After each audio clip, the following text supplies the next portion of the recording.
currently we've had 27 songs that have been in the top 40 on radio over since 2012. That's a lot. And I think 11 of them went to #1. So that's a huge amount of music. And at a show, everyone has got one favorite, and there are 27 different favorites. We can't play. That's like a 2-hour set or 3-hour set. You know, we can't do that.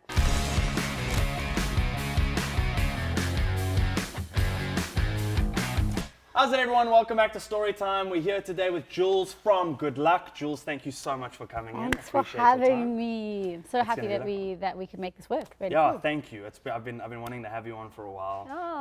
Thank you. You've obviously been very kind with your time and obviously with replying to all of my constant messages. So no, it's cool. We're like doing the load shedding dance. We're like there we go. Getting the window. Exactly.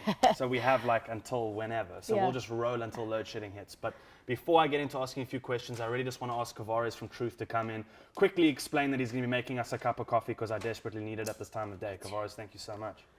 Josh, good to see you again. Hello, how's it, Kavaris? Nice to meet you, man. Alrighty, guys. So what I have for you today is our black honey. It is a blend of El Salvador and Ethiopia and brings our motto of no sugar required to life. Would you say you're a coffee fan? It's my vice in life. I love coffee. Oh, that's my so weakness. And we didn't pay her to say that. No. Okay, so guys, while I go and cook this up, you guys get on with your conversation, and then all I'm going to ask from you is, how do you find it? Okay, we'll do that, I'll sure. answer that question. I'm a coffee snob though, hey? Be prepared for the honest truth. Yeah. The honest truth. Yeah. See what I did there? We'll just like zoom in on her face and then I'll just dub over if it's a negative review. It won't be though. Let's We'll see. just dub. No pressure, I love buddy. truth. Yeah, if you hurt my feelings, I'm not coming back. Okay. Yeah. Well, you Fair are enough. gone for the month of March, so we'll see you afterward. Anyways, so I really wanted to go into, firstly, what you guys have developed as a band in South Africa is phenomenal. And I kept trying to write a summary, Okay. a sum up. And then I went into your website and I was like, shit, the sum up's perfect. Okay. I hope our website's updated. Well, no, check. So it's Okay, actually very good. okay. Goodluck is an award-winning, chart-topping, live electronic band from Cape Town, South Africa, charged with a global sound. The trio has grown to become one of South Africa's biggest electronic outfits, buzzing on the international scene. Okay, awesome. That Pretty sounds fire. pretty good. And then it's like there's so many facts on here of you guys having so many #1 songs. You've performed over 500 shows internationally. Oh, that's got to be updated. Oh, is that like? I think we're into the thousands now. Okay. Yeah, it's been. Oh wait, you're talking about internationally or? Internationally. Oh, okay. Yeah, no, locally I no. can imagine you way Yeah, up in the oh no, thousands. we're up in the. I don't even know. I've Yeah. lost count. Yeah. How did all of this start? Okay, we're going back a long time. So I was in a band before Goodluck called Jack Shop, which was like an Afro pop outfit or singing. I had it was made up of myself, a guitarist, a bass player, and we had Ben Peters on drums, who is the producer in Goodluck. And he came to me one day. His brother was doing something really cool in electronic music already. Him and his brother had always been very tight growing up. And his brother had started this little electronic side project to his main project that was a jazz band called Breakfast Included. And the electronic side project was this little startup electronic band called Goldfish. And they started playing these gigs at Baraza on a Sunday in Camps Bay, on a Thursday and a Sunday, I think. And it started to take off. And they started to grow and they started to get bigger. And suddenly there was all this buzz and they were starting to tour to Ibiza. And he came to me one day and he said, look, my brother's got like way too many shows than they can manage with. It's been quite difficult finding gigs for like the 4-piece with the drum kits and everything, where there's so few live music venues in the country. Yeah. Do you wanna give this a bash? And I was like, yeah, let's see. I know nothing about electronic music, but we can try. So we booked a gig 2 weeks away from today without a single song or a single anything. And we sat for 2 solid weeks and took all of our Jack Sharp songs and literally made electronic versions on them. We went on YouTube, we learned how to produce, we learned how to make beats on Ableton, and we just literally made everything sound dancey. And then we opened for Sean Duvet at Water Bar in Claremont. And we didn't clear the dance floor, and that was enough for us. Really? Just the fact that we kept the dance floor going, we're like, Oh, there you go. we can There do you got this. something. We can do this. Yeah. And that was the start. And then we had a little residency in Camps Bay for 2 years. It was only supposed to be a few months. It just kept going at a place called Karma Lounge. This is really going back now. Okay. And that was kind of nursery school, I guess. And then, yeah, we released our first album in 2011. Yes. And Goodluck was yeah, was the Goodluck, album, yeah. And from there, I mean, that album just went mad. We thought we'd put all these different electronic genres on there. We're like, okay, we'll release it, and then we'll see one of the vibes we'll take. So maybe like Taking It Easy vibe, like sort of mellow beach house we'll take, or maybe the hop on, hop off electro swing vibe we'll take, or maybe the drum and bass track we'll take. And we literally had all these different weird sounding electronic genres on this album. And then we had 9 out of 11 tracks, we had 9 radio singles. I was about to say, because everything took. Everything took. And then So we were even now more what? confused because then we were like, what do we do? we just keep being confused. Yeah. And I think that's what we did do. We're like, okay, you know what? We're just going to be that band that makes anything and everything. Yeah. And we do. We literally, the only consistency is that at the root of it is electronic music, and dance music is at the core in some capacity. But I mean, we've gone into pop, we've gone into like reggae. We even ended up making an unplugged album. So we really haven't followed a mold and a Yeah. formula. And I think Yeah. that's what's kept us alive for so long, is that we change it up all the Yeah. time. And we never we let the song be the hero, you know, not the, So going into music, yeah. it sounds like the electronic side of music kind of found you, In a way, yeah. as opposed to that you stepping out and being like, I'm in gonna that, make electronic music. in a way, yeah, it found me. And it was, I only got into electronic music after I started having to write it. But I don't know, it's kind of annoying for me that it took me so long, because I really love it. Like, it is just Yeah. my natural flow state is writing. I mean, they call it top lining, you know, when you get a beat and you just like put vocals down and you just kind of flow. It's brilliant, and I love it. I do it a lot. I write for other artists, I write for other DJs. Wow. And So yeah. is that, so being a singer and being a songwriter don't always kind of go hand in hand? No, You do both? I do both. I do a Which- lot. I'm heavily weighted to the songwriting side. Okay. Yeah, because I was do a gonna lot of ask, yeah. writing. Yeah. And was that what got you into music? Was like the art for words, and I also have an incredible ability to sing, kind of marrying the two and being like, oh, I can sing what I write? Is that, I think maybe actually, because I've been writing since I was 12. jeez, like, So, and I think songwriting is, I believe it's a gift. I don't believe that everyone in the world can be a songwriter, Yeah. unfortunately. Because I have no idea where these ideas come from, honestly. It feels like they just sent to me. So if someone said, teach this person how to songwrite, I honestly could not teach you how to do it. But you can teach anyone to sing, even if you're tone deaf. Like Madonna's tone deaf. Really? She's had a career out of singing. Like anyone can Really? learn to sing. Yeah, she's completely tone deaf. She's a dancer. And so she's had training and she's worked at it and she's gotten her craft to where it is. And I mean, a lot of people say she's not the world's best singer, but the point is she's had a career as a singer. she had a phenomenal You know, career. exactly. Yeah. So, you know, there are people who are great teachers who can teach you, but songwriting is a different thing. Not everyone has it. Okay. And you know, thank you it's, so much. oh, here we are. The truth has arrived. Yes. Thank you. I'm ready for it. Please enjoy. How hot is hot? No. It's good temperature. You can drink it right off the bat. Oh, it's beautiful. I'm a word you can. You're not fired. One more episode. Yay, another one in the bag. This is lovely. Thank you. So I adore music. I mean, I got the Touching Mother's Heart for the Soul Love for Rock and Roll. My favorite memory Okay. as a kid was my dad and I sitting till 3 in the morning Yes. watching rock and roll music videos. Really? Like my heroes were Axl Rose. Really? Yeah, so Oh, that's, sick. That's what I grew up on. So Okay. my whole life, I mean, I adore acting. It's my heart and soul, my passion. But rock and roll and music was always this like fascinating industry that I have no idea how anything works in. Yeah. There's the personas of, let's say, like rock and roll, where you're Guns N' Roses sleeping in brothels, writing lyrics on the back of pizza Yeah, boxes, yeah. and then suddenly they're getting on stage and it's Yeah. this phenomenal performance. My question to that for someone like yourself is, how do you piece this whole process together?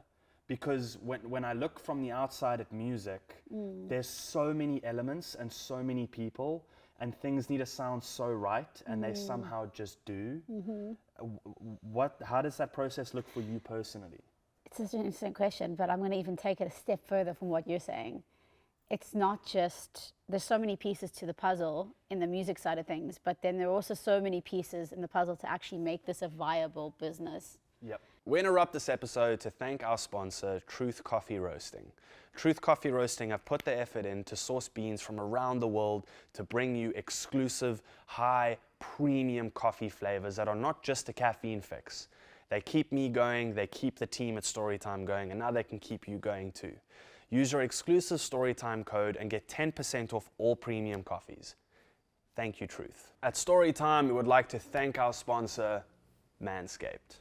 Not only are they the best in the grooming game, they are now available in South Africa through Storytime. I've had the Lawnmower 3.0 for 2.5 years. I've never used anything else because I don't need it. They've now released the 4.0 Lawnmower, alongside a whole bunch of other product as well. If you order yours in using the code BLAMEJOSH, you'll get your exclusive packages and products from Manscaped shipped into South Africa at 20% off and free shipping. That's a brand new razor by Manscaped for under 1,000 Rand.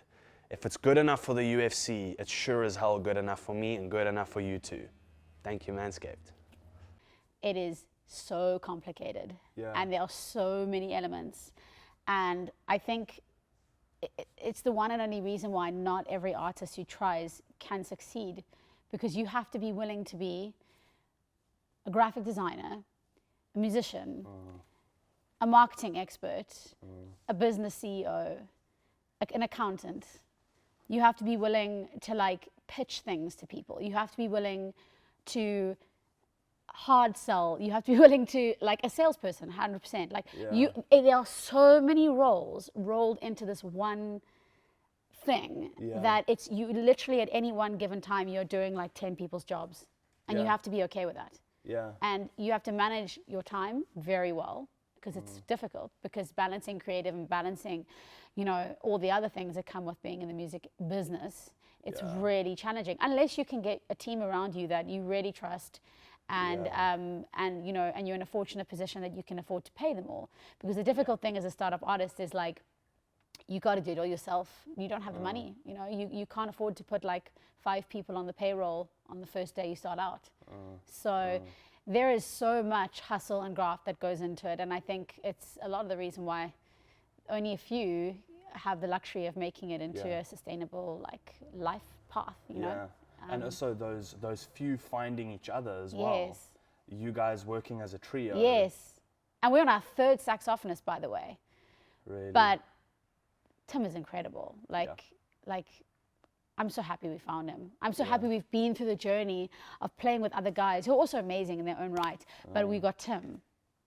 And he's just perfect for us. Like, he's just perfect, like, in every way. You know, he's like the yin to our yang, but in the most beautiful way. You know. Because that's you guys combine instrument and electronic in such a cool way. Oh, thank you. That recording in a studio, I mean, I haven't been in the studio with you, but I can imagine it's incredible. And then you see you live. And that is what, it's such a vibe. There's such a joy that you guys bring. Thank you. It's not just a case of we're a good band, watch us impress you. You give so much, which is so rare. Thank you for saying that. That really means the world. It's really cool. And I went through your profile. I watched you guys in, I think it was in Shimmies. Okay. Yeah. Cabo now. Now, Cabo, No, it's changed but the I was how many beers in? So I'm sure it was Shimmies. Probably. Probably. Oh, so many Truth Coffees in. And I just remember jumping. Like the energy is so high. Do you go into music, because I know a lot of people still get stage fright. They still get nervous about live performance. Yes. Do you go in being like, we are going to stand out as a live band? Because not everyone can do that. Yeah, I mean, we obviously play in a very DJ-oriented space most of the time. You know, the cool thing about Goodluck is we can cross over to playing festivals where there are other bands, and then we're just this like crazy electronic act that's a bit different and has a bit more of a like a uns kind of sound. And then you've got the DJ thing where we're playing on like say a Corona Sunsets lineup, and it's really very electronic. And then you've got this kind of interesting element of the live. Yeah. So I think I don't really understand why more musicians don't go the format that we do, because it's very versatile, you know. But I've been in a 4-piece band, you know. I've been in a band with a drummer, and it's we do. I mean, Ben drums electronically, but like a full-on drummer, and it's hard work, man. Like it's a very different thing, you know. And I think we've always had an approach going into this that we want to make this what we can do for life. We want to make this a career, you know, and we really listen to our audience like deeply, you know. We test our songs live all the time before we release them. Like we gauge how people react in every moment, like, and we craft songs for people. And I know that sounds like a little bit ass about face, because obviously I still put a lot of my own intention and soul and whatever and storytelling into the music, but a lot of it is like received, not projected. I see. You know? I see. That's cool. And I think it's where we've managed to keep a phenomenal connection to our audience. Yeah. And I think that's why we're still here like 12 years later. Yeah. You know? Yeah. It's crazy. Like that connection. Yeah. I find that kind of thing so fascinating, because like if I try to find something in my life that helps me to find like a commonality between what I've ever done in music. Yes. I'll learn lines on a page and step into an audition room and audition, and they either say you got it or you didn't, but it's always a matter of opinion. It's always like what you chose to do wasn't what we're going to go with, so we're rather going to go with him kind of thing. In music, the words that you write, this is why I think music's just a whole nother fucking ball game, in that the words that you write, 500,000 people will go read it and go, I felt exactly like that. Like that blows my mind. And there's something about that I envy and always try to pull into acting. Yes. In that I really want the performance to have 500,000 people go, fuck, that exactly how he looks now and what he's saying. I can feel it exactly like that. Yeah. So when sure, that's a big aim, because it's a lot easier with music, right? You think so? Yes, because you have melody, and melody always stirs emotion, no matter what. I see. You know, it's always going to make you feel something. I mean, look, when you watch those like National Geographic channel things and they're playing that like really sad, no matter what they put on there, like, you know. It's sad now. They can put an ant walking across the table and you're like, the poor ant. Will he make it? Like, I'm so sad for that ant. He has to walk the whole way. And it's just the melody. It's just literally, that's all it is. That's insane. So it's in acting, you've just got you and the words. Yeah. And that's like, I think, if you can get it right, that's like another level of channeling voyeurism through your, I don't know, body into. No, 100%. Because you like, I like that you said that you listen to the audience. Yeah. And then you want to give them what they're resonating with and what they're wanting from you.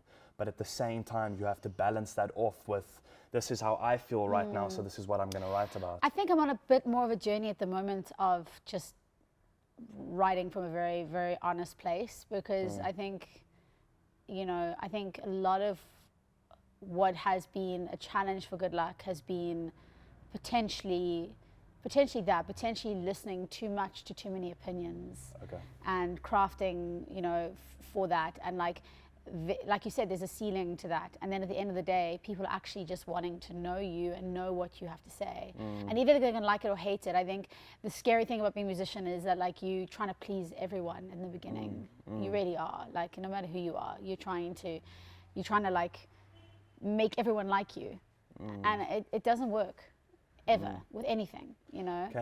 Can you feel yourself right now with the headspace you're in? Yes. Being swayed towards a specific style or a certain sound, or?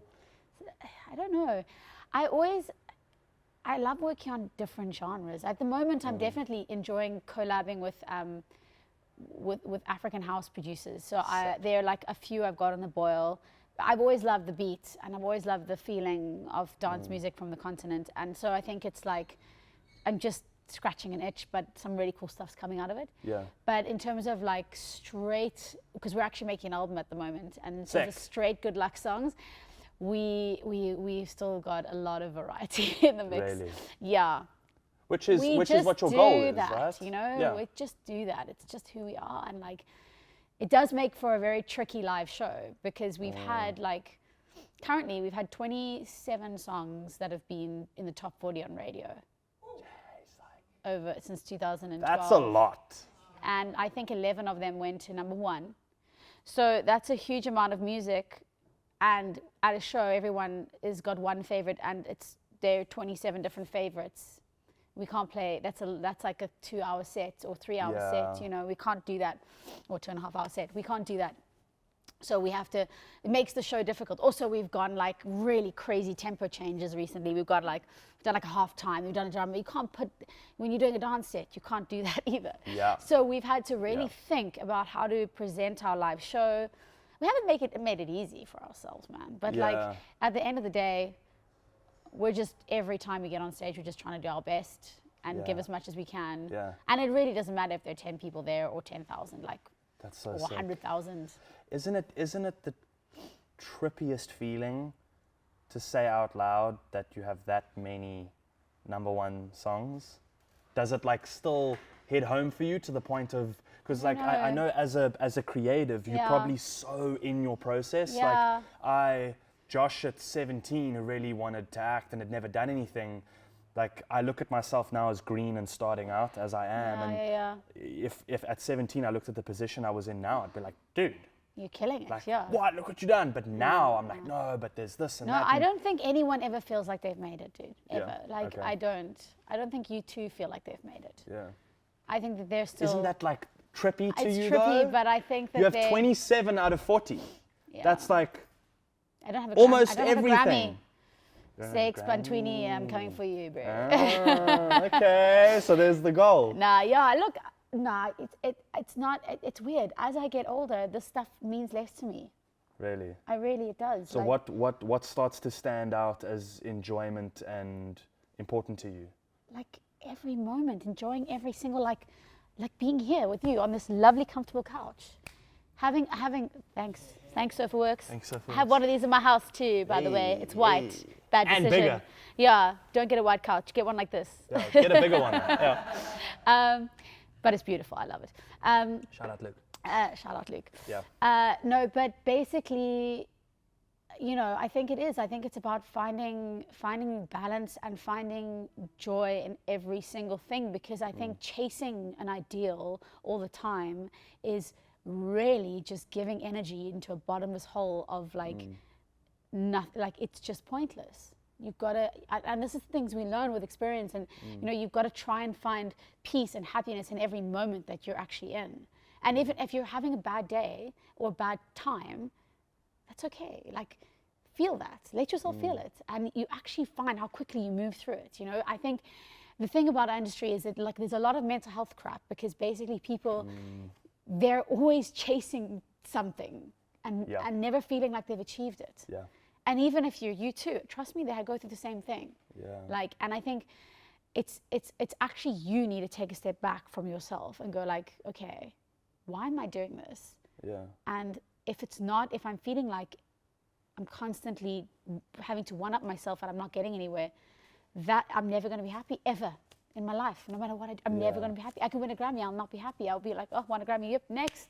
Yeah. It's a personal attitude. Yeah. And I think I'm learning that. So now, like, I'm feeling a lot more comfortable and stoked with where we're at. And I'm like, we have the best life, and we have so much fun, and we travel, and we meet people, and we have these wild experiences, and we get these crazy stories, and like, can't ask for more. And if one day that means we get a Grammy, yay. If it means we never get a Grammy, that's also fine. Yeah. You know? Yeah. Like, I think it's like, it's not, I'm not saying don't have goals, I'm just saying, don't make the goal the don't make everything. the goal the everything. Yeah. It's like right about now. That's so sick. Sorry to get all deep on you. No, it's but great. that's I love when just people get deep, because it's not, I mean, look, the reason I want to start this podcast was to learn from people like yourself. And I think there's value in the audience and in the general public getting these nuggets because people watch you do what you do and go like, how the fuck does she do it? Yeah. And then we get to hear you speak for 45 minutes and it's like, oh, that's where her head's at. Yeah. Oh, it's okay that I also feel that way. Yeah. Oh, it's also fine to, yeah. I think balance is I'm sure I'm not the only one feeling this, you know. Like, I think after COVID, we came out of COVID feeling like, oh my gosh, if we don't take every single opportunity that doesn't like fall at our feet, we're gonna like go back to where we were. So we just got so busy, and last year we did everything. We did it all, you know. Yeah. And the end of last year, I was starting to feel a little bit unhappy already again. Really? And I was very unhappy, by the way, at the end of 2019, which is when we were at our most successful in terms of shows and busiest. Really?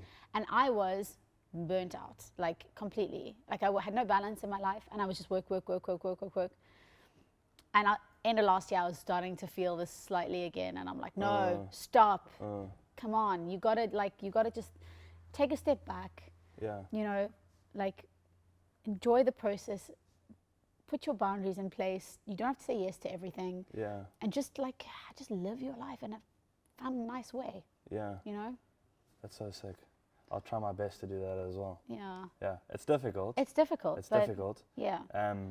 Do you find, are you guys largely influenced by the impact of social media in terms of being in the limelight? I think that this is a very, very big thing at the moment for me and for a lot of people. It's like this twisted relationship that we all have with it, because I think on the one hand, as a creative, social media in general is a great platform to present. I mean, it's the only platform you have to really present what it is you do, you know. But then I think there's this coupling fear that you're going to be irrelevant tomorrow if you don't like post consistently, and there's this pressure of like putting stuff out all the time and like making it, and it has to be good, or like if you don't get enough likes as the last post, then you feel like I'm not worthy. And this is part of what I was saying before, by the way. It's really just all bullshit. Yeah. It really is. Like, it's just all nonsense. Like, it's all fabricated, and it's all in our imagination. Yeah. And actually, my new motto for 2023, can we swear on the show? Yeah, go for it. Nobody fucking cares. There you go, that's sick. I dig that. It's true. Nobody fucking cares. Yeah, I literally had this discussion with Olivia yesterday. Yeah. A friend of ours that's here from Canada, incredible photographer, Olivia Van Dyke. Please go follow on Instagram, shout out to her. And she got a negative comment on a photo. I won't give the context because the context it's just not necessary, but she got a negative comment on the photo and it was really bugging her. And we got into this conversation about it, and she was so angry, not at the fact that someone critiqued what she'd made, that no one asked, that no one went like, why did you do it this way? Why? Yeah. It was just like this blunt. But that's social media. Exactly. And it's That's when social media. when you look at the way that things run on social media, it's not natural. Human interaction doesn't work that way. That person would never say it to her Exactly. face. Exactly. In his life or her life, and never. Exactly. So there's this like facade that runs with it, and there's mob mentality, and there's major bullying, and Big there's time. major stuff, and like, you know, I've got musician friends now who are literally quitting the industry because they can't handle that side of it. Really? Yeah.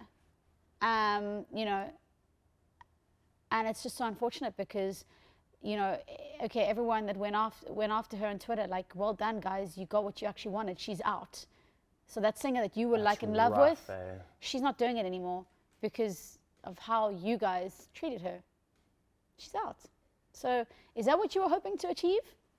Or is it like you were just like a bit of a mean-spirited and jealous person, and this was your moment to like come down on her like a ton of bricks because it makes you feel better? I believe everything is a mirror, everything is the power of words, and everything is energy, right? So people use their power of words when they're not happy with themselves. They just back at you. Well, there's that saying, it drives me mad. I'm very sensitive about bullying. It's like the one thing I can't. I think most people have been bullied in some way. Yeah. Even as a big old adults bully each other. It's really interesting and weird. Life's just one giant high school. Yeah. And anyway, it's just crazy to see that does that still happens online. It blows my mind that people still get bullied. And it's funny that like the people that sit at home are the ones that bully the people achieving stuff, and you'd think it would be the other way around. People in power looking down at people being like, I've achieved all of this, you've achieved nothing. People love It's to a cut down the complete- tall yeah, trees, exactly. man. Poppy syndrome is what It it's is, called. but at the same time, I think part of getting to levels as a creative is like you've got to be accepting of the fact that that's going to happen. Yeah. And you have to, and unfortunately, as hurtful and horrible as it can be, you have to harden up. And even though, I wish it didn't work out like that. I mean, we had it, bro. I mean, we caused the second wave of COVID. Did you not know? What? We played a gig and we were the reason that the second wave happened. Oh, that's brilliant. I mean, Really? yeah, like we were front page of the newspaper, like the day before Cyril made his speech. We played this little tiny gig at La Parada. The last song, I mean, they were the most boring crowd you've ever seen in your life, all sitting there. The last song, the tequila kicked in and everyone got up and danced. And then someone was behind us on the stage with a camera, filmed it. I was a bit stupid. I jumped into the crowd. Probably wasn't the best idea. I mean, if you go for it, But, you've got to go for it. but I was enjoying the fact that they were finally dancing. Exactly. And then, then the next day was a presidential speech to shut down the country, and this video came out at the same time. So Oh, it was my like, word. this band caused the second wave. I mean, I got people messaging me on my personal Facebook saying like I was the reason that their grandmother had died. And I was like, Shit. how on earth are we linking these two things? I don't understand, but Really? what are you trying to achieve? Like, so this is the thing. It goes way too far. Yeah.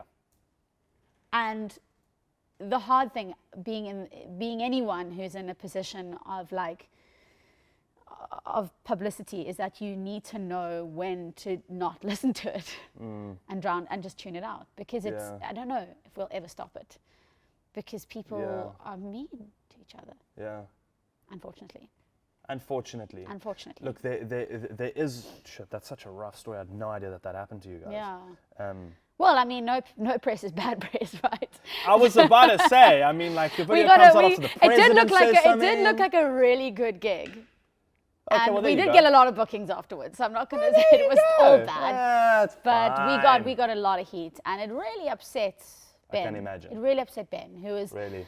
way more sensitive than me. I was like, let's just turn off everything for a few days and Let's come go back. perform at La Parada Let's next just, week. Yeah. Yeah. No, we've been through some stuff the last couple of years, guys. That's hectic, eh? It's been hectic, yeah. And you guys still standing there? But we're still good. standing. Yeah.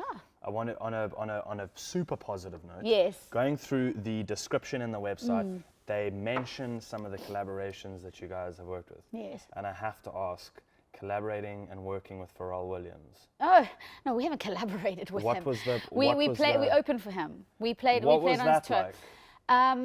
Well, sensational. He's one of, as a songwriter, he's one of my biggest influences. Yeah.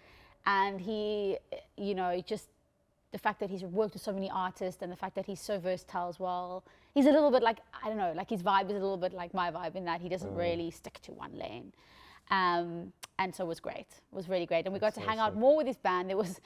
We got to meet him, but like not actually hang out a lot with him because there was a terrorist threat on this tour. Really? Yes, and they were worried about him being blown up. So we were, the band, no worry about the band can hang out for as long as Y'all they chill. want, but we'll Yeah. whip him away quickly. So yeah, we got to chat more with the band than him actually. Jeez, But yeah, it was really, really cool to share the stage and very cool to meet him and very cool Yeah. to see him as well. How close was that career-wise in terms of when you started going international?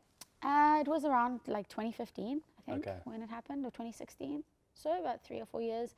I mean, we've been touring overseas since 2013 or 2014. Okay. But yeah, every year we try and head back to Europe. Yep. We've done a little bit of Asia. The one place we have not done at all is America, which is weird because I you would keen love to. Yeah. I would love to, but I'm also like, I think America's really big. So I'm like, America's almost, I feel like if you're gonna dedicate yourself to America, you kind of have to just go America, because every Yeah. state is like a whole country. pretty much, Yes, and so. a completely different audience Yes, as well. yes, exactly, yeah. What stands out as your favorite place to play overseas? You're gonna be like, what? Must I guess? You'll never guess. It's something in Asia. Yeah. It's going to be like Singapore. Oh, close. Was that But close? Not, but not.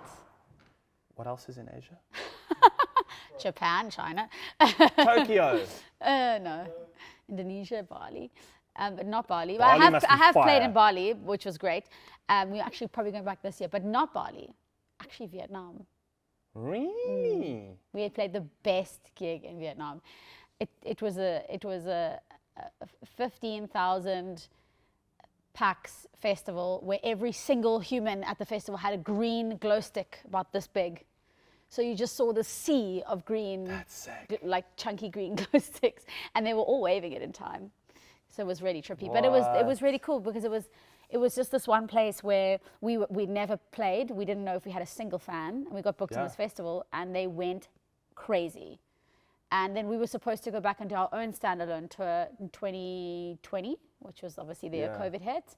And so we are going back towards the end of this year.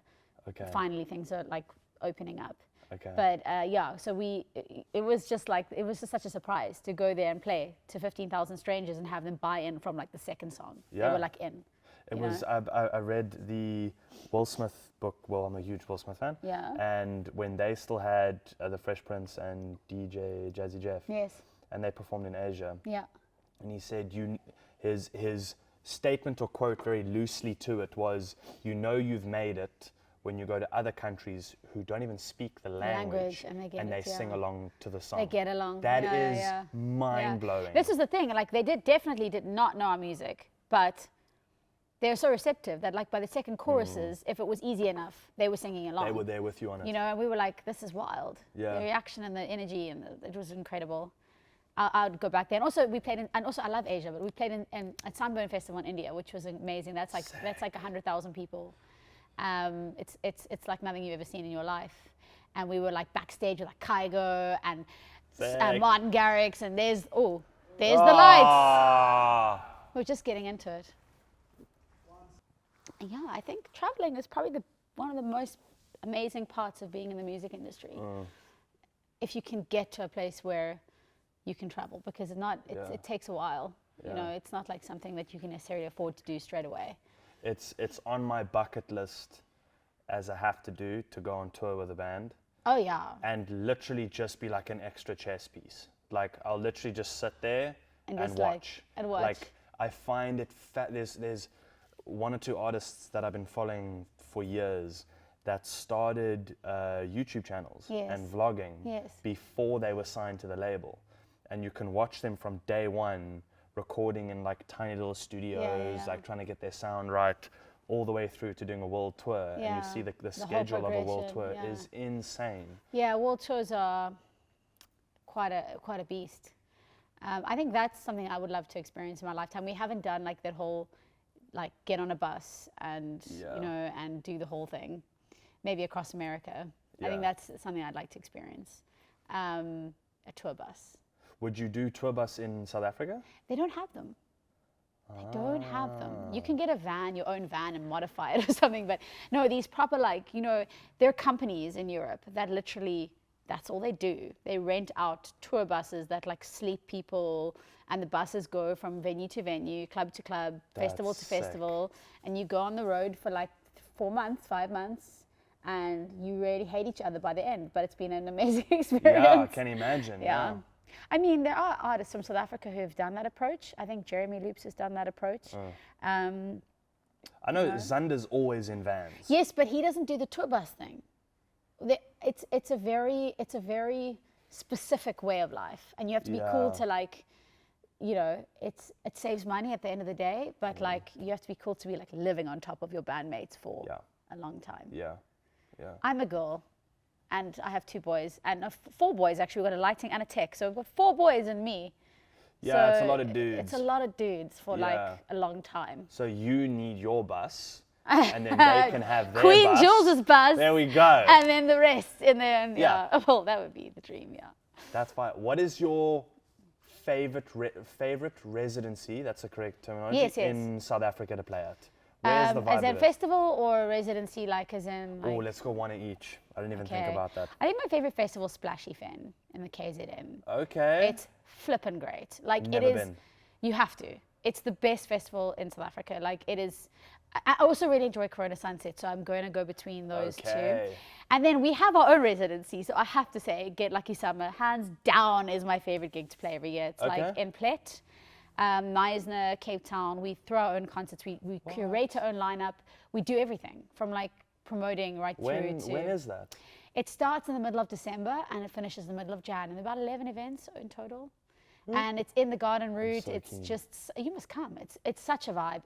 You can follow and film. Yes, you can come. It's what's really cool about it as well. It's like one of the only all ages events. So because people are on holiday as families over that time, you know, we wanted to create an event where like literally a dad can like have a beer with his kid, you know, who's partying, and like it's just a vibe. You know, there's no, because families want to hang out together at those. Where do you perform in Knysna? We normally we put up a whole marquee and stage on that field in Teeson Island. Oh, sick. Yeah. Because she's from Knysna. Oh, so you know the Knysna experience, or yes, that field. Yeah. We do it there. That's we used so to do it at the sick. high school before COVID, but we've scaled down. COVID made everyone scared. Because of COVID, yeah. It's getting bigger and bigger every year. Hey? The first year it was just a small marquee, and then it's getting bigger. Yeah, it is. So It's dope. definitely. We have to come see that. Yeah, it's a vibe. Plates is my favorite. We have one at the Beacon Island, and then we do a really big New Year's Eve, like a 3-day festival with like 5,000 people a day. It's massive.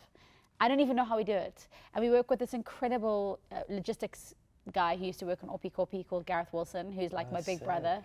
And he runs the show, and he's like Mr. Plet, and everyone knows him and loves him. He's like a big teddy bear.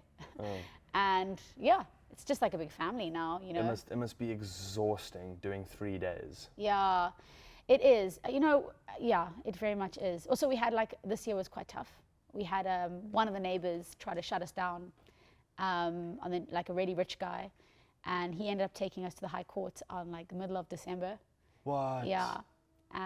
Why? Just because he wanted to? He literally said for the 3 days he wants to be able to have drinks on his balcony with his friends and not listen to any noise in Plet in the middle of season. How do you drink with your friends and not have any noise? Well, Those are boring ass friends. I don't know, but it was very sad. It's free music, and you're like, no. I know. But look, it was terrible because we won the case in that we were allowed to do the concert, but for some or other reason, the municipality was ordered to pay this guy's costs in Plet. So, because he also sued the municipality for letting us have the event as well. And so we won, but we also didn't win. It was very weird. And we had to pay our own costs. It cost us a lot of money. But the point is, Plet lost R500,000 to one rich guy from the municipality. Ouch. For ratepayers, which really makes me upset. That's why I'm telling people, everyone, go tell all your friends. Yeah, his There's a really address mean is guy. 27 yeah. No, it is a really, it's just like, it blows my mind that after what we've been through as an industry, you know, and not just us, like cleaning companies, security companies, like bartenders, everyone, that there's one person that thinks that they can literally ruin the livelihoods of thousands of people, you know, because he just doesn't feel like it. What? So will you have to go back now and not perform at that venue? No. What has happened is we are so thick and tight with the municipality now. Literally, like our relationship is like, because we went to war together, we had to go to court against fighting this one neighbor. Yeah. You know, we had 59 signatures to say that they were happy to do the event, and out of 60 people, one guy said he wasn't, and he took it to court. I don't understand people. I'm like, who hurt you, bro? So like, you rich. Very rich. Calm down. Yeah, just go and enjoy yourself. And we even offered to send him away for the weekend. And he didn't want that. Really weird. Anyway, so that's what I'm saying to you. There are so many curveballs being in the music industry. It's not just like, you know, there's a lot of difficulty that you have to overcome consistently. It's a very difficult industry, but it's a lot of fun, and it's never boring. Oh no, I can imagine. You know, yeah. I mean, you see that the only time in acting or entertainment industries that are boring is when you're not working. Yeah, and then you're like, what do I do with myself? Yeah, you're like, I don't know what to do with myself. That's the hard. That's the hard part, Yeah. dude. Is like the mental, is being able to slow down and be comfortable, because you thrive on adrenaline. You don't thrive, you live on adrenaline. You're constantly full of coffee and adrenaline, and like you never stop. Right, so like it's the practice of stopping intentionally and being comfortable with being uncomfortable. Yeah, that's there's hard. there's a a post-set blues that we always hit for like 2 weeks. Where for 2 weeks, you know, like when Oh, your ears yeah. ring and you're like, Or you feels like finished a that's play, happening. or you finished Yeah. a play, yeah, you know, and you've all worked together on this thing for so long. and then bye. And then it's like, we're done Yeah. now. It's a Even very, if you're in a very school weird play, feeling. you get that. Like, I remember that. It's like it's a so very strange sad. feeling, Yeah. and it's especially because it's taxing. So you all being put through the grinder Yeah. together. Yeah, so you you- build this bond of like, hey, Yes. you've just only slept for 2 Yes, hours. Yeah, yes. me too. You Yes, know, like, yes. and that's what everyone kind of unifies over. Yeah. If you had to look at, this is a broad question, so you Yes. can take as much time as you want to think about it. Yeah. If you look at all your days of touring and traveling and going around, if I tell you to bring up a crazy story that you may tell, what's the story that comes to mind? I had to put that may tell forward. Yeah. Oh, Yeah. yo. I got so many, but not to think to put me on the spot like that. That's what I'm saying. I didn't tell you about this question, so you can take the time to think. Okay. Yeah, I got one. Ben's going to kick me because he's probably going to be like, you didn't tell the right one. Because he knows all the stories very quickly. He's got a great memory. But I think one of the most memorable was we were flown, actually it was last year. We were flown to the Maldives What? to play a gig in an under the ocean nightclub. That's fire. That's like, what the hell? You know, and we were like literally, and then I thought I knew everything about the show because it was a surprise and it was a birthday party, and I thought like I was in on everything. We'd even booked Sam Felt to DJ, and like I helped with that, and it was like, you know, this whole thing, and I was like, oh my gosh, I know everything about this event. And then I'm playing the gig and I look around on my shoulder and there's scuba divers that are on the windows of this club with like happy birthday written like at every window that you see, because you're literally under the ocean and it's like middle of the night, and these guys, they're scuba divers, and I'm like, what is happening? So these kinds of That's crazy sick. things that you get to experience. And that was like a private event. yeah, someone's birthday. That's cool. Yeah. So that's the good kind of rich people, you see. Yeah. Yeah. They want to spend money on artists, and yeah. That's sick. Yeah, and just have a good time. And did you get to actually spend time in the Maldives? yeah, they brought us over for a week. So we were there we made music and we hung out and we played tennis and we dived, and yeah, got to dive with a manta ray. That was That's sick. like a massive, Jeez, an entire holiday in the Maldives. yeah, and play a show. And this is the thing, music does afford you really wild experiences. Yeah. Even if it's not on that scale. You know, just traveling around the country and getting to see these little towns that you never even knew existed. Yeah, that's cool. Like, That's and cool. you're like, wow, people live here. And Yeah. they're good people and they're amazing, and they're, you know, and you end up in some granny's B&B where you're just like, you know, Yeah. like she adopts you for the weekend, and you just makes you marmalade toast, and you fall in love with these little weird things that happen Yeah. in your life. Yeah. But I think it's not limited to the music industry. It's just that there are a lot more opportunities. There's I think. opportunity, yeah. For these. And if I ask you to think of the first story that comes to mind of where something didn't go the good way, Oh yeah. like where something went wrong. Well, we played at a nightclub last year that burnt down. Oh, wait, was it Greenhouse in Joburg? Yes. Nailed it. I saw the stories Yeah, about that was also a tough thing to deal with. It was terrifying. Were you But- there the night that it happened? Yeah. Oh, I didn't know you were there. I just saw performing the... when it happened. Yeah. So it was Shit, that's hectic, yeah, eh? it was very scary. It was just terrifying. So I think that was quite a horrible thing for us to go through and deal with. But luckily, I mean, everything's rebuilt. The owners invited us back to play the relaunch, Sweet, man. and we that's did so that. Cool. So it was actually Yeah. ended up being cool, and it's looking even better than it did before. But yeah, you know, didn't go according to plan at all. Yeah. So that was tough. Where else? Bad things. Oh, loads, man. There are so many things. Yeah. Like Vietnam, we ended up arriving at the airport before that amazing show, and we had no visas. Oh. And we were told visa on arrival, and we nearly didn't get to play the show because they wouldn't let us in. So, you know, we were like, but we were told visa on arrival. They're like, well, you don't have any visas, so you're just going to sit there and we're going to wait. Try find one. Yeah. And Jeez, like- and anyway, 3 hours after sitting at the customs, eventually the somehow the promoters of the festival pulled a rabbit out of the hat and they let us in without a visa. Wow. Arrive, perform, Play. leave. No, we could be there for the lots of time. They were just like, as long as we leave by the time we say we're going to leave, and we did. So it was fine. Yeah. Shout out Vietnam. Yeah. Shout out Another Vietnam. reason to love them. That's really cool. I tell you then. what, like there's touch wood, you know, hopefully not too much more drama in our career, but there's drama's part of the package with this thing. Yep. Like, you know, Organized chaos. There's so much you have to deal with, especially in a high stress environment, especially at festivals, because there's just like chaos, you know. Yeah. All these bands, quick changeover times. So often things go wrong with technical, you know, it's like, it's just a dance. But when it goes right, it's brilliant. I can imagine you riding such a high as well. That's insane. Before we head out, is there anything that you want to mention? I know you said you guys are right in the process of writing a new album. Yes, very exciting. Is there anything more that you can tell people about that, or is it like a secret? Well, this is the fun thing about this album. We actually we were in the studio. We started our first like band meeting about the album. We were like, okay, what do we want to do? So we're like, let's just see how many songs we have in the process like of being finished, so we can see if we want to like write more or whatever. Like, not really knowing how many we had. We have 38 unfinished songs. So and we've never been in this position. kind of have enough. Yeah. Yeah, well, we've never been in this position where we've gone like, we actually have to decide what to put on the album, as opposed to like, you know, because we normally go, okay, we're going to write a 12-track album, and we like every song we start to write, we finish, and that goes on the album. We're not one of those bands that go, we had 50 songs and we whittle it down to 20 and then we did 10. No, we you write with the intention. we write, and if it's a shit idea, bye, next. Like, we don't carry on. Okay. So if we think it's a shit idea. So this is a very different way of doing it for us. Like, we're going to have a big pool, and we're going to cut it down.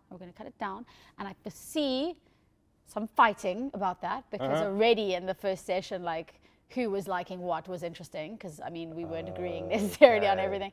So it might be a bit of a process to get to. Well, like, couldn't you pick your favorites and then have another album in a year's time? Yeah, well, we're already saying we want to do quite a big album. We're probably going to do like 16 to 20 songs. Jeez, So it's not going to be, you know, it's not going to be small. That's sick. Yeah, but then, and also, you know, we keep a vault, so we've got other music for other artists. Like, we've got a library, and I'm trying to also, at the moment, I'm working with some young South African talent, because we've done a lot of selling of songs to international artists, to ghostwriting for other artists. Really? Yeah, but writing for local is not something I've ever really done, and I feel like I'm at this point now where it's a kind of our duty to start, like, you will know this. There are not very many new artists that are being spoken about in a big way. No. I can name probably 3, maybe 2, which is sad and needs to be fixed. So we're going to try and pinpoint talent where we see some talent, and just do what we can to help nurture, because I think it's our job. And so maybe I've got some songs in the bag for some up-and-coming South African artists. Sick. Yeah. You know. Are we willing to do our part and have them guest on as well? Yes, that'd be epic. And kind of try bring a little of attention to them. Yeah. We had Angie O on. She's the sweetest. Oh, yeah. I love her so much. I haven't met her. I really like her look and everything. Oh, she's a gangster. Is she? I love her so much. And then went to watch her perform live, and then watched Sunday afterwards. And Awesome, man. They seem to be doing some work together, which is really cool. Yeah. They did Macy Sympathekis together.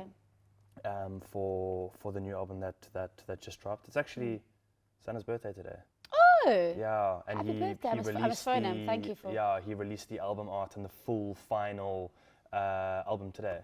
Oh, amazing! Yeah, I've been off. I've been off earlier. all social media today, because I've been installing solar panels on my roof. But yeah. There we go. The necessities, clearly. Yeah. Yeah. No, but we've also, what's been really cool is like we've started a booking agency. Sick. So yeah, Goodluck. You know. I found this on the web. Thank you, Siri. They found it on the web. There's a booking agency on the web. So Goodluck has. I think we're all very creative, but we're also very entrepreneurial in our own rights. So we've got like a wedding entertainment agency that we've we've got a whole crew that work on it, and we curate music for weddings specifically, and like. I mean, we've had the craziest experience in the last year trying to trying to work on these wild weddings with these enormous budgets and just crazy ideas, and we pull together all the entertainment side of it and technical and everything. Wow. And we've got now it's got a whole bunch of employees. It's absolutely killing it, which is really cool. And then we've got a booking agency for young up and coming talent. We on the agency's booked. It's called Sonic Soda. Okay. We've got Goodluck. We've signed ourselves. we've got Majosi. We've got Will Linley, who's doing really well. Oh, he's well. killing it. I actually messaged him 2 or 3 weeks ago saying come on the show, and he's like the most stoked dude. Yeah, he's cool. He's such a we'll sweet get him. one. We'll get him on here. He That's seems really easy. cool. I'm stoked to meet him. So we're doing his bookings, and we are doing the bookings of. We're about to sign. I can't say who, but a very exciting artist. If you say it like this. Oh, sick! Yeah, she's really good. And then we're talking to a pop female. So it's very poppy agency, but like it's cool. It's Sonic Soda. It's supposed to be all about pop. No, that's cool. Yeah, and it's really cool, and it's doing great. The primary agent in the agency works out of Dubai, and she does bookings for Africa, and she's powerhouse. Really, really, really good. That's so dope. So yeah, so that's been also fun. And then obviously we do events and throw in parties. We've got a festival called Beats in the Bush as well, which is a music and safari festival. Sick. So when we're not doing like music, we're actually working on other things, which keeps also our minds, I think, a little bit more crazy and balanced at the same Amongst time. all the free time you have. No, I don't have any free time. Yeah. You guys So heard much me. I free was time. having a pretty intense phone call when I came in here. Yeah, I was You're like, oh, hi, Jules. Sorry. we'll wait the extra 5 minutes. I'm scared. Yeah, No, I'm kidding. sorry. Lekker, man. Well, is there any festival or performance coming up soon, one that we can go to? And When two is that this we can airing? announce? This will come out in the next 3-4 weeks, so by the end of March. Okay. Ow, I got a cough cramp. Sorry. Ow. Yes, we are going to be performing at Corona Sunset on the 1st of April. 1st of April. Be there. It's going to be amazing. It's my favorite. Like, I love Corona Sunsets. It's just so, I feel like it's our spirit animal festival. It's like Sick. on the ocean, sun going down, beach vibes. We're also going to be at Splashy Fen, if you're in KZN, which is Easter weekend. We actually want to come to Durban to film with a couple of guests in Durban as well. You should try and aim it around Splashy Fen. If you guys want to come, I can totally get you into the festival to come and film. Stu is one of my very close friends. He's the organizer. Torn will be stoked about that. Yes. Oh, there we go, really. Yeah. That'd be really cool. That's a great idea. It's such a great... guys, it's the best festival in South Africa. It's so well run. It's like Glastonbury with wood chips, but so people don't get too muddy. It's brilliant. What's the dates of it? It's the Easter weekend. Easter weekend. Yeah. That's the only thing. You have to you give guys up the saying Easter Easter weekend? bunny. You have to give up the Easter bunny. But it's fine. Splashy Fen. Oh, you're going to that? Dude, I've heard about it. Recently, Dude, in the apparently last it's 5 so minutes. good. It's so good. Yeah. It's like those muddy festivals, but not. Because There's just apparently there's wood chips. They put down wood chips everywhere. This is like, I noticed these things, sorry. Clearly you've done this a few times. Like, yeah, so your feet don't get dirty. You know how many festivals I've played where I've had mud up to my knees? Oh, Jess is like, I'm there now. Yeah. You will appreciate it as a girl. You'd like, you can wear white sneakers. It's brilliant. Sick. Okay, we're in that Splashy Fen. Yeah. I'll put it in the calendar and make a plan to get us all there. Yeah, it's great. And this year we're also bringing up, we've been including some dancers in our show recently. Which Yeah, has you been did so something much- recently Yes. for the cricket. That too. Yeah. But actually at Get Lucky Summer we started, we got Rudy Smith to choreograph a whole lot of our songs, and like we had them on for 3 or 4 songs, this crew of 4 dancers, and they're coming with us to Kirstenbosch, and they're coming to Splashy Fen. But it's like, it's not Sick. sustainable to have another 5 people on stage at every show because it's expensive, but Yeah. for the big ones, we're enjoying it. It's really cool to That's get so dance dope. in. And they're I was so going to say, because talented. if you need people to talk shit You're the guy. and MC, film and film. and dance. And dance. Yeah, Torn and Bailey are really good. Oh, Yeah, amazing. yeah. That I you'll want see to the two of see. them. Yeah, Torn especially. Torn I'm whips just getting it out. one of these from Yeah, the he side. lets his hair down. Okay. Yeah, there we go. That's what Brilliant. you're looking for. It'd be really funny if you had like Rudy and all his dancers doing the whole thing and then just Torn at the back trying to follow. Yeah, moving as well. I'm with you, dude. We can do this. Yeah, true. Dancing. Oh, lordy lord. Oh, me? Yeah. I did. That was cool. That must have been a real big honor, yeah. I mean, it is a real big honor. Thank you. Yeah, it was one of those bucket list things. Actually, quite an interesting story. I was called about that gig about 2 weeks before, and they asked me to sing the Argentinian anthem. Wow. Yeah. And I thought about it, and I was like, I phoned them back, and I was like, just want to know, like, how often do you get the same artist to come back and sing again? And they said, no, we don't really like to do that because we try to give everyone a chance. You know, I was like, okay, then can I sing the South African anthem? And they were like, well, we'll have to ask the guy who we have singing the South African anthem, who is a guy called Loy Cele. Yes. Yeah. And they went to him and they said, hey, will you, what do you think? Like, would you swap with Jules? And he was like, no problem. And he let me Sweet sing. man. I know, how nice. That's really cool. And he let me sing the South African anthem, and he took the Argentinian one, which also, I don't really speak Spanish, even though my dad does and my brother does, but I don't speak the language. And also, there's like a 1 minute long instrumental thing. So I was standing on the field looking at him going like, are you going to sing? Bro, have you forgotten the words? And like the intro is just going, and literally he's standing there with the mic for like a minute. I was really glad I didn't have to sing that one. And also it was like sold out, 40,000 or 50,000 people, Shark Tank sold out, you know, and you're singing the enemy's anthem. I was about to say. You don't want to do it. You just don't. So I mean, like Argentina still... Not such an enemy. If you were singing the New Zealand anthem... If you did the Australian or the English... bad. We'd have fun. No, but it was cool. It was amazing. And I think the hardest thing was just trying not to burst into tears because it was so emotional. Because when all our dudes line up... And they're so loud. And they're all serious and none of them are crying. I'm like, dude, I would bawl every single time. It's so emotional. And it's like, I cried in the sound check in the empty stadium.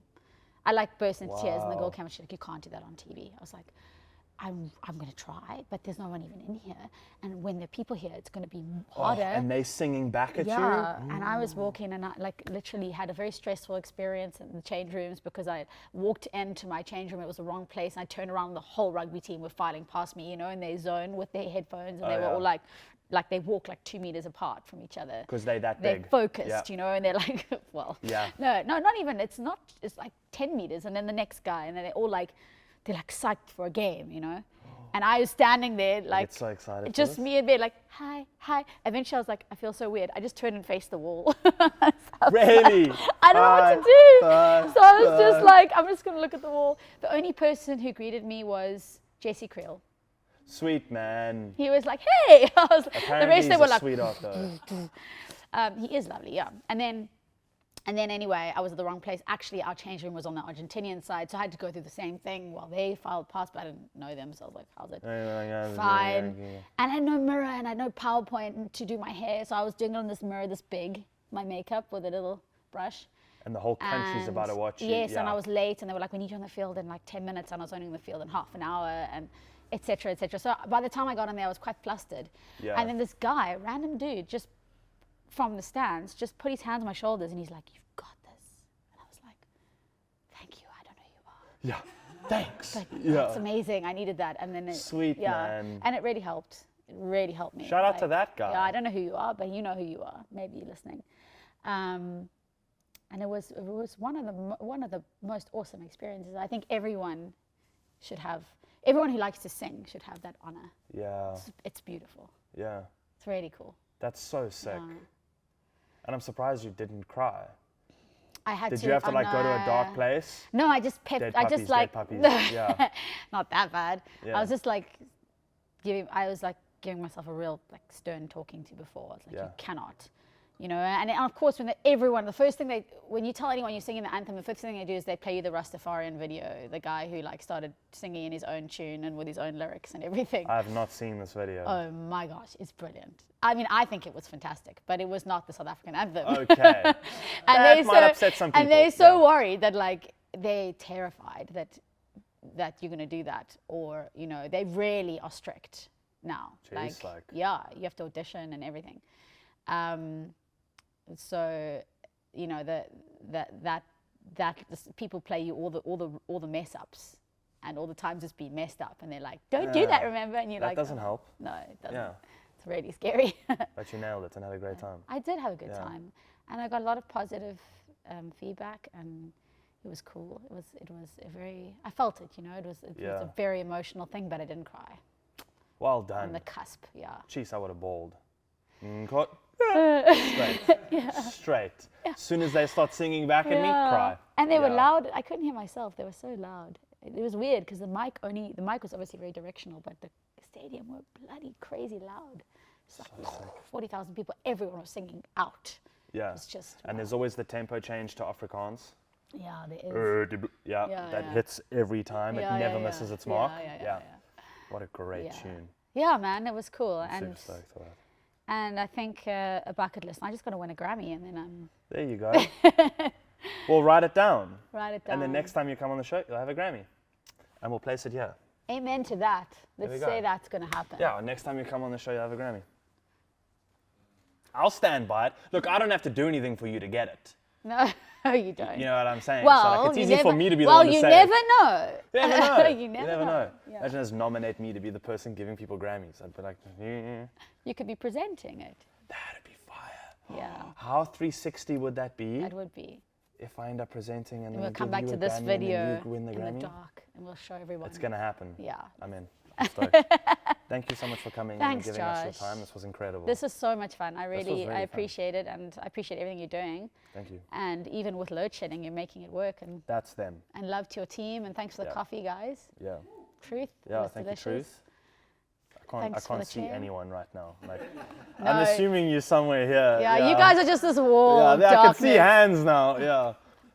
But I'm really glad that we continued even though the lights went down. Yeah, thank you. Thank you for Yeah. continuing and having patience with this whole thing. No, thank you for Yeah, inviting we're all me. in the same boat here. Yeah. I know.